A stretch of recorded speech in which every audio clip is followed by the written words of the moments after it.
Welcome to Dhan Malayalam. So നമ്മൾ ഇന്ന് പരിചയപ്പെടാൻ പോകുന്നത് second part of futures and ഓപ്ഷൻസിന്റെ ബേസിക്സ് കോഴ്സിന്റെ സെക്കൻഡ് പാർട്ടാണ്.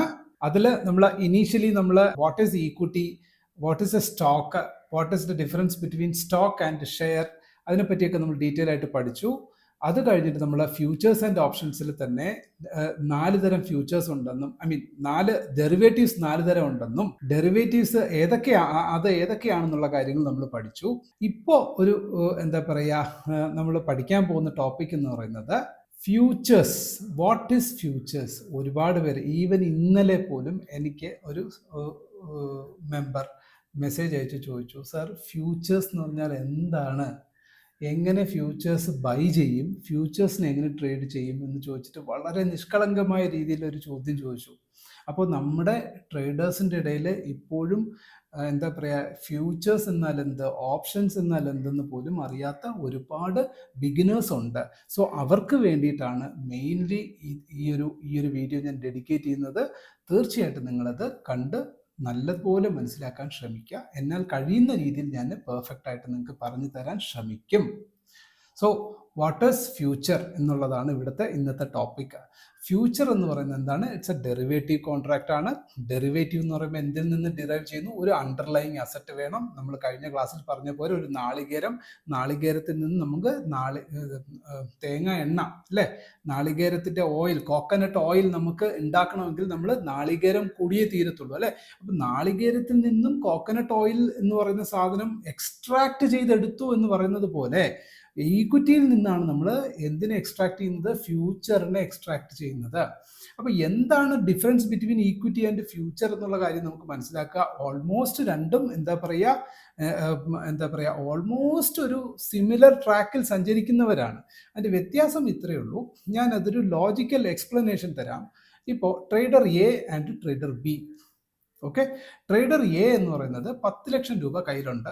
ട്രേഡർ ബിയുടെ കയ്യിലും എത്രയുണ്ട്? 10 ലക്ഷം റുപ്യ കയ്യിലുണ്ട്. സങ്കല്പിക്കുക, trader A has 10 lakhs, trader B has also 10 lakhs, okay, in capital. So ഈ ട്രേഡർ എ എന്ത് ചെയ്യുന്നു? 1000 രൂപ വിലയുള്ള ഒരു ഈക്വിറ്റി സ്റ്റോക്ക് 1000 നമ്പേഴ്സ് വാങ്ങിച്ചു. എത്രയാ? 1000 നമ്പേഴ്സ്. അപ്പോൾ എത്രയായി ടോട്ടൽ ക്യാപിറ്റൽ? 1000. നമ്മൾ 1000 നമ്പേഴ്സ് വാങ്ങി, 1000 into 1000 is equal to 10 lakhs അല്ലേ.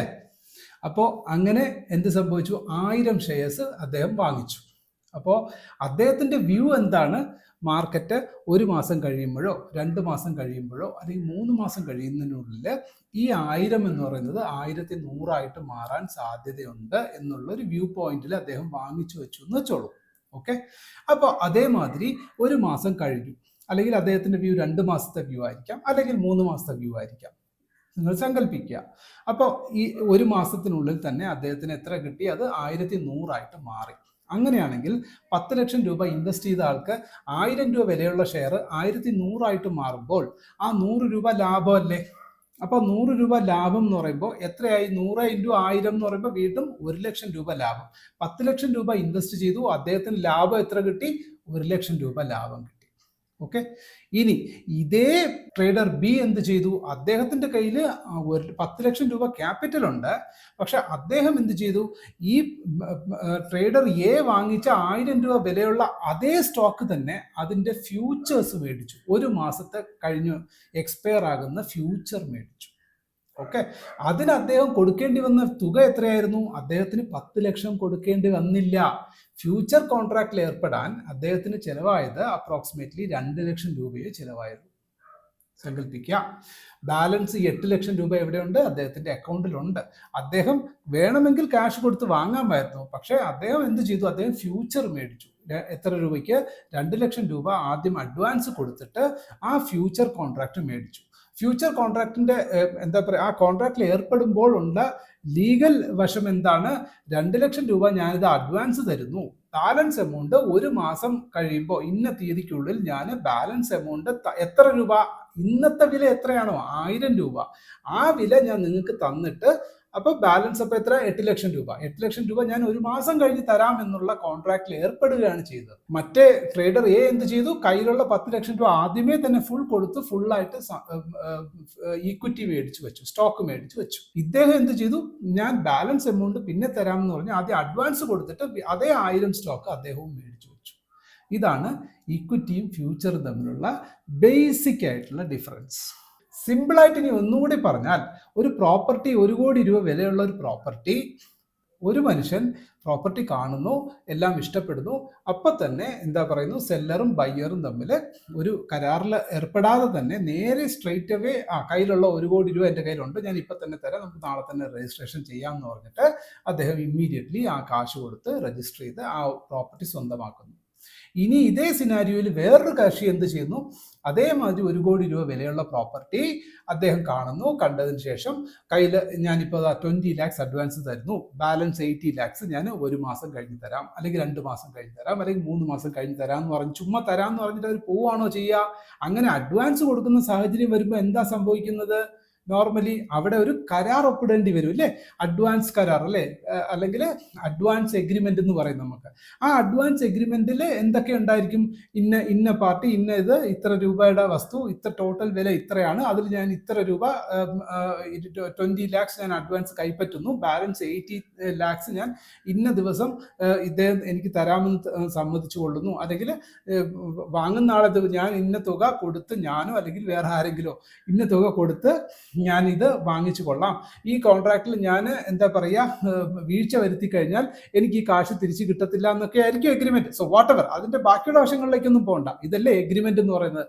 സെയിം കൈൻഡ് ഓഫ് ഒരു കോൺട്രാക്റ്റ് ആണ്, ഒരു എഗ്രിമെന്റിൽ നമ്മൾ പക്ഷേ ഇവിടെ ഒന്നിലും ഒരു സ്റ്റാമ്പ് പേപ്പറിലൊന്നും സൈൻ ചെയ്യുന്നില്ല എന്നേ ഉള്ളൂ. പക്ഷെ ഓട്ടോമാറ്റിക്കലി അതെല്ലാം ബൈ ഡിഫോൾട്ട് ബാക്ക്ഗ്രൗണ്ടിൽ നടക്കുന്നുണ്ട് എന്നുള്ളത് കൂടെ നിങ്ങൾ മനസ്സിലാക്കുക ഒരു കോൺട്രാക്റ്റിൽ ഏർപ്പെടുമ്പോൾ. ഓക്കെ, സോ ഇതേമാതിരി നമ്മൾ ഒരു ഈക്വിറ്റി വാങ്ങുന്നതിന് പകരം നമ്മൾ ഒരു ഫ്യൂച്ചേഴ്സ് പോയിട്ട് നമുക്ക് അഡ്വാൻസ് തുക കൊടുത്തിട്ട് നമുക്ക് അതിനെ ആ ഒരു ഈക്വിറ്റി വാങ്ങുന്നതിന് തുല്യം തന്നെയാണ് എന്താണ് ഫ്യൂച്ചേഴ്സ് എന്ന് പറയുന്നത്. ഓക്കെ, ഇനി ഇതിന്റെ പ്ലസും മൈനസിനെയും പറ്റി ഒരു കമ്പാരിസൺ നടത്തണം. ഈക്വിറ്റി മുഴുവനും ആ 10 ലക്ഷം രൂപ കൊടുത്ത് 1000 ഷെയർ വാങ്ങിച്ച വ്യക്തിയെ സംബന്ധിച്ചിടത്തോളം പിന്നെ കാലാകാലങ്ങളിൽ ആ മാർക്കറ്റ് 1 മാസം കഴിയുമ്പോൾ താഴെ പോയാലോ മുകളിൽ പോയാലോ ഒക്കെ ഇദ്ദേഹത്തിന്റെ സോൾ ഡിസിഷൻ ആണ് അല്ലേ? എനിക്കത് വിൽക്കണമോ, വേണമെങ്കിൽ ഹോൾഡ് ചെയ്യാം, 1 വർഷം ഹോൾഡ് ചെയ്യാം, 2 വർഷം ഹോൾഡ് ചെയ്യാം, 1 മാസം ഹോൾഡ് ചെയ്യാം, 1 ദിവസം ഹോൾഡ് ചെയ്യാം, അടുത്ത ദിവസം വേണമെങ്കിലും വിൽക്കാം, ആരും ചോദിക്കാനില്ല. എന്തുകൊണ്ട് നിങ്ങളത് വിറ്റില്ല, എന്തുകൊണ്ട് നിങ്ങൾ വാങ്ങിച്ചു എന്നെങ്കിലും ആരും ചോദിക്കാനുണ്ടോ? ഒരാളും ചോദിക്കത്തില്ല. ആരുടെ കേസിലാണ്? ഫുൾ ക്യാഷ് ആദ്യമേ കൊടുത്ത് പേ ചെയ്ത് സ്റ്റോക്ക് അല്ലെങ്കിൽ ഷെയർ കംപ്ലീറ്റ് ആയിട്ട് സ്വന്തം പേരിൽ വാങ്ങുന്ന വ്യക്തിയോട് ആരും ഒന്നും ചോദിക്കത്തില്ല. എത്ര കാലം വേണമെങ്കിലും അദ്ദേഹത്തിന് അത് കീപ്പ് ചെയ്യാം. പിന്നെ പേഴ്സൺ ബി, കോൺട്രാക്റ്റിൽ ഏർപ്പെട്ട ആൾക്കാണെങ്കിലോ അയാൾക്ക് ചില പരിമിതികളുണ്ട്. എന്താണ്? ഒന്നുകിൽ ഷെയർ മാർക്കറ്റിനെ സംബന്ധിച്ചിടത്തോളം ഫ്യൂച്ചേഴ്സ് എന്ന് പറയുന്നത് ഏത് ഈക്വിറ്റിയുടെ ഫ്യൂച്ചേഴ്സ് അവൈലബിൾ ആയിട്ടുള്ള ഫ്യൂച്ചേഴ്സ് ഉണ്ടെങ്കിൽ അതിന് പരമാവധി അത് 3 ആയിട്ടാണ് തരംതിരിച്ചിരിക്കുന്നത് കോൺട്രാക്റ്റുകൾ. Futures contract എത്രയായിട്ടാണ്? 3 തരം കോൺട്രാക്ട് ഉണ്ട്. എക്സാമ്പിൾ പറഞ്ഞാൽ ഇത് നമ്മളിപ്പോൾ നിൽക്കുന്നത് ഡിസംബർ മാസമാണ്. ഡിസംബർ 1-ാം തീയതി മുതൽ അല്ലെങ്കിൽ December first week of trade, ഡിസംബർ 1-ാം തീയതി മുതൽ ഡിസംബറിൽ അവസാനിക്കുന്ന കോൺട്രാക്ട് എക്സ്പയറി അവസാനിക്കുന്ന എപ്പോഴാണ് അതുവരെ നീളുന്ന ഒരു കോൺട്രാക്ട് ഉണ്ട്. അതിനെ കറണ്ട് മന്ത് ഫ്യൂച്ചേഴ്സ്, ചുരുക്കി പറഞ്ഞാൽ കറണ്ട് ഫ്യൂച്ചർ. അല്ലെങ്കിൽ നിങ്ങളുടെ സ്റ്റോക്ക് ബ്രോക്കറിന്റെ നിങ്ങളുടെ പാനലിൽ പോയിട്ട് സപ്പോസ് ഇപ്പോൾ റിലയൻസ് എന്ന് ടൈപ്പ് ചെയ്ത് കഴിഞ്ഞാൽ റിലയൻസ് എന്ന് കാണും, BSE കാണും, NSE കാണും, റിലയൻസ് FUT എന്ന് പറഞ്ഞിട്ട് ഏത് മാസം ഇപ്പോൾ ഡിസംബർ ആണെങ്കിൽ ഡിസംബർ FUT എന്ന് വെച്ചാൽ ഫ്യൂച്ചേഴ്സ്, അതിൻ്റെ ഷോർട്ട് ഫോമാണ് FUT. അത് കഴിഞ്ഞിട്ട് ഡിസംബറിൽ നിൽക്കുകയാണെങ്കിൽ ഡിസംബർ FUT കാണും. അത് കഴിഞ്ഞ് അടുത്ത മാസം ഏതാണ്? ജനുവരി FUT കാണും. അതിൻ്റെ അടുത്ത മാസം ഏതാണ്? ഫെബ്രുവരി FUT കാണും. ഈ 3 കോൺട്രാക്ട് കാണും. അപ്പം 3 കോൺട്രാക്റ്റിന് ആദ്യത്തെ കോൺട്രാക്റ്റിനെ പറയുന്ന പേരെന്താണ്? Current month. ആക്ച്വൽ പറയുന്ന പേര് കറണ്ട് മന്ത് ഫ്യൂച്ചർ. അടുത്ത മാസത്തെ കോൺട്രാക്റ്റിന്റെ പേരെന്താണ്? Next month future. 3-ാം മാസത്തെ കോൺട്രാക്റ്റിന്റെ പേരെന്താണ്? Far month future. ഓരോന്നും തനി ഫ്യൂച്ചർ ആയിരിക്കും. നിങ്ങൾക്ക് ഒരു ഫ്യൂച്ചർ വാങ്ങി 3 മാസത്തേക്ക് ഹോൾഡ് ചെയ്യണം എന്നുണ്ടെങ്കിൽ നിങ്ങൾ ഏത് കോൺട്രാക്ട് എടുക്കണം? കറണ്ട് മന്ത് എടുക്കാൻ പോരാ, നിങ്ങൾ next month, far month future. നിങ്ങൾ നിൽക്കുന്ന മാസം ഏതാണോ അത് മുതൽ വേണം കൗണ്ട് ചെയ്യാൻ. കാരണം ഓരോ 3 മാസത്തിലൊരിക്കൽ ഫ്യൂച്ചർ ക്ലോസ് ആയിക്കൊണ്ടിരിക്കും. അതിന് എന്താന്ന് വെച്ചാൽ ഡിസംബർ മാസത്തെ ഫ്യൂച്ചർ നമ്മൾ കൗണ്ട് ചെയ്യുകയാണെങ്കിൽ ഡിസംബർ മന്ത് ഫ്യൂച്ചർ ഉണ്ടായ current month, January month, February month. ഇനി ഡിസംബർ മാസം അവസാനിക്കും 31-ാം തീയതി കഴിഞ്ഞാൽ ഉടനെ ഡിസംബർ ഫ്യൂച്ചർ അവസാനിച്ചിട്ട് by default January, February, March മാസത്തെ ഫ്യൂച്ചർ ഓട്ടോമാറ്റിക്കലി ഓൺ ആകും. അപ്പൊ വീണ്ടും 3 മാസത്തെ കോൺട്രാക്ട് അവൈലബിൾ ആയി അല്ലേ? അങ്ങനെയാണ് 3 മാസത്തിലൊരിക്കൽ മാത്രമേ നമുക്ക് ഫ്യൂച്ചേഴ്സ് റോളിങ്ങിൽ ഉണ്ടാവത്തുള്ളൂ. അപ്പോൾ ഫ്യൂച്ചേഴ്സ് എപ്പോഴും മാക്സിമം ഫ്യൂച്ചറിന്റെ ലിമിറ്റ്, ഞാനിപ്പോൾ ഫ്യൂച്ചറിന്റെ എന്താ പറയുക ഡ്യൂറേഷനെ പറ്റി പറഞ്ഞു. ഇനി അടുത്ത് എന്താണ് ഫ്യൂച്ചറിന്റെ ലിമിറ്റേഷൻ എന്താണ്? അപ്പോൾ ഒരാൾ ഫ്യൂച്ചർ കോൺട്രാക്ട് ഇപ്പൊ ജനുവരി മാസത്തെ ഈ ഡിസംബറിൽ നിൽക്കുമ്പോൾ ജനുവരി ഫ്യൂച്ചർ വാങ്ങാൻ കഴിയുമോ എന്ന് ചോദിച്ചാൽ വാങ്ങാൻ കഴിയും. അതിനർത്ഥം എന്താണ്? ജനുവരി അവസാനം വരെ മാത്രമേ നമുക്കത് ഹോൾഡ് ചെയ്യാൻ പറ്റത്തുള്ളൂ. അതിനുള്ളിൽ നിങ്ങൾക്ക് ലാഭം കിട്ടിയാൽ നിങ്ങളുടെ ലാഭം, നഷ്ടം വന്നാലോ നിങ്ങൾക്ക് ലാഭമാണെങ്കിലും നഷ്ടമാണെങ്കിലും നിങ്ങൾ എന്ത് ചെയ്യണം? ഒന്നുകിൽ എക്സ്പയറി ഡേറ്റയ്ക്ക് മുന്നേ തന്നെ നിങ്ങൾ ആ ഒരു കോൺട്രാക്റ്റിൽ നിന്ന് എക്സിറ്റ് ആയിട്ട് നിങ്ങളുടെ നഷ്ടം എത്ര രൂപയാണോ നിങ്ങൾ ആദ്യം പേ ചെയ്ത അഡ്വാൻസിൽ നിന്ന് നിങ്ങളുടെ നഷ്ടത്തെ കുറച്ചിട്ട് ബാലൻസ് എമൗണ്ട് നിങ്ങൾക്ക് നിങ്ങളുടെ അക്കൗണ്ടിലേക്ക് എക്സ്ചേഞ്ചിൽ നിന്ന് നിങ്ങളുടെ അക്കൗണ്ടിലേക്ക് പൈസ തിരിച്ചു തരും. ലാഭമാണെങ്കിൽ നിങ്ങൾ എന്നാണോ കോൺട്രാക്ട് അവസാനിക്കുന്നത്, നിങ്ങൾ എന്നാണോ എക്സിറ്റ് ആകുന്നത്, അന്ന് നിങ്ങൾക്ക് ലാഭത്തിലാണെങ്കിൽ ആ ലാഭം നിങ്ങളുടെ അക്കൗണ്ടിൽ ക്രെഡിറ്റ് ചെയ്യും. നിങ്ങളുടെ ക്യാപിറ്റലും നിങ്ങളുടെ ലാഭം ഉൾപ്പെടെ നിങ്ങൾക്ക് തിരിച്ചു കിട്ടും. ഓക്കെ, മൂന്നാമത്തെ പോയിന്റ്, ഫ്യൂച്ചേഴ്സ് വാങ്ങിച്ച് ജനുവരി മാസം അടുത്ത മാസത്തെ ഫ്യൂച്ചർ ഞാൻ ഈ മാസം വാങ്ങിച്ചു കഴിഞ്ഞു കഴിഞ്ഞാൽ എനിക്ക് അടുത്ത മാസമേ അത് സെല്ല് ചെയ്യാൻ പറ്റത്തുള്ളൂ എന്നൊരു ചോദ്യം പലരും ചോദിക്കാറുണ്ട്. അല്ല, നിങ്ങൾ ഇന്നൊരു ഫ്യൂച്ചർ, അതിപ്പോ 3 മാസം കഴിഞ്ഞുള്ള ഫ്യൂച്ചർ ആയിക്കോട്ടെ, ഈ കറണ്ട് മന്ത് ഫ്യൂച്ചർ ആയിക്കോട്ടെ, നെക്സ്റ്റ് മന്ത് ഫ്യൂച്ചർ ആയിക്കോട്ടെ, ഏത് ഫ്യൂച്ചറിലാണെങ്കിലും നിങ്ങൾ ഇന്നൊരു കോൺട്രാക്റ്റിൽ ഏർപ്പെട്ടിട്ട് ഇന്ന് തന്നെ ഒരു 10 മിനിറ്റ് കഴിഞ്ഞിട്ട് നിങ്ങൾക്ക് അതിനെ എക്സിറ്റ് ചെയ്യണോ, അതിൽ നിന്നും നിങ്ങൾക്ക് കോൺട്രാക്റ്റിൽ നിന്ന് പുറത്തു വരണമെങ്കിലും അതിനും പോസിബിൾ ആണ്. ഒരു നിർബന്ധമില്ല. ഫ്യൂച്ചേഴ്സ് എന്ന് പറഞ്ഞു കഴിഞ്ഞാൽ ആ എക്സ്പയറി പീരീഡ് വരെ നമ്മൾ കാത്തിരിക്കേണ്ട യാതൊരു ആവശ്യമില്ല. നമുക്ക് എപ്പോൾ വേണേലും നമുക്ക് പ്രോഫിറ്റ് ആണെങ്കിലും ലോസ് ആണെങ്കിലും നിങ്ങളുടെ ഡിസിഷൻ എന്താണോ അതനുസരിച്ച് നിങ്ങൾക്ക് പുറത്തേക്കും വരാം. ഇത് ഒരു ഇമ്പോർട്ടൻറ്റ് പോയിന്റ്. ഓക്കെ, മൂന്നാമത്തെ പോയിന്റ് എന്ന് പറയുന്നത് MTM മാർജിൻ.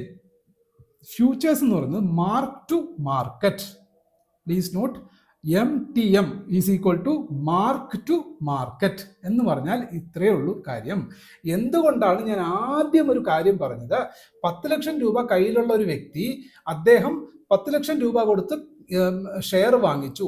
10 ലക്ഷം രൂപ കയ്യിലുള്ള ഇനിയൊരു വ്യക്തി 2 ലക്ഷം രൂപ കൊടുത്ത് ഫ്യൂച്ചർ മേടിച്ചു. ബാലൻസ് 8 ലക്ഷം രൂപ അദ്ദേഹം കീപ്പ് ചെയ്ത് വച്ചിരിക്കുന്നു എന്ന് പറയാൻ കാരണം എന്താണ്? ഫ്യൂച്ചേഴ്സിനെ സംബന്ധിച്ചിടത്തോളം സപ്പോസ് നിങ്ങളുടെ അക്കൗണ്ടിൽ 2,10,000 രൂപ ഉണ്ടായിരുന്നു.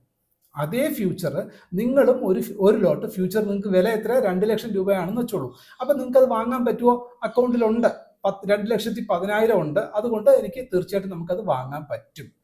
പക്ഷേ 2 ലക്ഷത്തിൽ നിങ്ങൾ വാങ്ങിച്ചു, ഉടനെ തന്നെ പ്രോഫിറ്റിലേക്ക് പോവാണ്ട് ലോസിലേക്ക് പോയാലോ? അത് എപ്പോ അത് 2,10,000 നിങ്ങൾക്ക് 10,000 രൂപ ലോസ് എപ്പോ കാണിക്കുന്നു? 10,001 പോലും ആകണ്ട, അതിനു മുന്നേ എന്ത് സംഭവിക്കും? ഓട്ടോമാറ്റിക്കലി ആ ഫ്യൂച്ചർ കോൺട്രാക്ട് സ്ക്വയർ ഓഫ് ആയി പോകും. എന്ന് വെച്ചാൽ എന്താണ്? നിങ്ങൾക്ക് അക്കൗണ്ടിൽ സഫീഷ്യൻ്റ് ആയിട്ട് ഇപ്പോൾ 2 ലക്ഷം രൂപ നിങ്ങൾ ഇൻവെസ്റ്റ് ചെയ്തിട്ടുണ്ടെങ്കിൽ അതേമാതിരി അറ്റ്ലീസ്റ്റ് ഒരു 3 ലക്ഷം രൂപയെങ്കിലും നിങ്ങളുടെ അക്കൗണ്ടിൽ ഉണ്ടെങ്കിൽ, അതായത് ലോസ് പോയി കഴിഞ്ഞാൽ ഒരു 50% ലോസ് പോയി കഴിഞ്ഞാലെങ്കിലും അത് താങ്ങാനുള്ള ക്യാപിറ്റൽ അക്കൗണ്ടിൽ ഉണ്ടെങ്കിൽ മാത്രമേ നമ്മൾ ഫ്യൂച്ചേഴ്സ് ബൈയോ സെല്ലോ ചെയ്തു പോകാൻ സാധിക്കത്തുള്ളൂ. ഇനി ഫ്യൂച്ചേഴ്സിന്റെ വേറൊരു ഇമ്പോർട്ടൻ്റ് ആയിട്ടുള്ള പോസിറ്റീവ് വശം എന്താണ്? നമ്മളൊരു ഷെയർ നമ്മൾ ഇന്നത്തെ ദിവസം വാങ്ങുക, ഇന്നത്തെ ദിവസം വേണമെങ്കിൽ നമുക്ക് വിൽക്കാനും സാധിക്കും ഷെയർസ്, അല്ലെ? ഷെയർസ് നമുക്ക് സെല്ല് ചെയ്ത് വെക്കാം. പക്ഷെ സെല്ല് ചെയ്യുന്ന ഒരു ഷെയറെ സംബന്ധിച്ചിടത്തോളം, ഷെയർ ആണ് നമ്മൾ സെല്ല് ചെയ്യുന്നെങ്കിൽ അന്ന് ഇൻട്രാഡേയിൽ മാത്രമേ ഈക്വിറ്റീസ് നമുക്ക് എന്ത് ചെയ്യാൻ പറ്റത്തുള്ളൂ? വിൽക്കാൻ സാധിക്കത്തുള്ളൂ. ഒരിക്കലും എന്താ ചെയ്യുക, അത് നമുക്ക് 1 മാസത്തേക്കോ 2 മാസത്തേക്കോ ഒന്നും നമുക്ക് വിറ്റിട്ട് നിലനിർത്താൻ പറ്റത്തില്ല. കൂടിയ വിലയ്ക്ക് വിറ്റിട്ട് കുറഞ്ഞ വിലയ്ക്ക് നമുക്ക് തിരിച്ചു മേടിക്കാനുള്ള പ്രൊവിഷൻ 1 ദിവസത്തേക്കേ ഉള്ളൂ. പക്ഷെ ഫ്യൂച്ചേഴ്സ് അങ്ങനെയല്ല. ഈ 3 മാസത്തെ കോൺട്രാക്റ്റിൽ നമുക്ക് ബൈയോ സെല്ലോ ചെയ്ത് നിർത്താൻ പറ്റും നമുക്ക്. അതൊരു വളരെ പ്ലസ് പോയിന്റ് ആണ്. ഈക്വിറ്റിയേക്കാൾ ഫ്യൂച്ചറിന്റെ ഏറ്റവും വലിയ പ്ലസ് പോയിന്റ് എന്ന് പറഞ്ഞാൽ നമുക്ക് ബൈയും സെല്ലും ചെയ്യാം, രണ്ടിനും ഒരേ വില തന്നെയാണ് വരിക. ഓക്കെ, സോ ഇത്രയേ ഉള്ളൂ. What is the difference between equity and futures എന്ന് പറഞ്ഞാൽ നിങ്ങൾക്ക് മനസ്സിലാക്കേണ്ടുന്ന കാര്യങ്ങൾ വളരെ ബ്രീഫായിട്ട് ഞാൻ മനസ്സിലാക്കേണ്ട കാര്യങ്ങൾ മനസ്സിലാക്കി തന്നു. കൂടുതലായിട്ട് അറിയണം എന്നുള്ളവർ നിങ്ങൾ വീണ്ടും കൂടുതൽ നിങ്ങൾ സ്വന്തം റിസർച്ച് നടത്തി നോക്കുക. നമ്മുടെ നെക്സ്റ്റ് ക്ലാസ്സിൽ എന്താണ് ഓപ്ഷൻസ് എന്നും പിന്നെ ഓപ്ഷൻ്റെ സ്ട്രൈക്ക് എന്താണെന്നും പിന്നെ സ്പോട്ട് പ്രൈസ് എന്നാൽ എന്ത്, ATM എന്നാൽ എന്ത്, at the money, out of the money, in the money എന്നാൽ എന്തെന്നാണ് നമ്മൾ അടുത്ത ക്ലാസ്സിൽ പഠിക്കാൻ പോകുന്നത്. Okay, options, then spot price, strike price എന്നാൽ എന്ത്, ദെൻ ATM എന്നാൽ എന്ത്, ITM, OTM, ഇത്രയും കാര്യങ്ങൾ നമ്മൾ നെക്സ്റ്റ് ക്ലാസ്സിൽ പഠിക്കും. Okay, thank you, bye. Investments in the securities market are subject to market risk. Read all the related documents carefully before investing.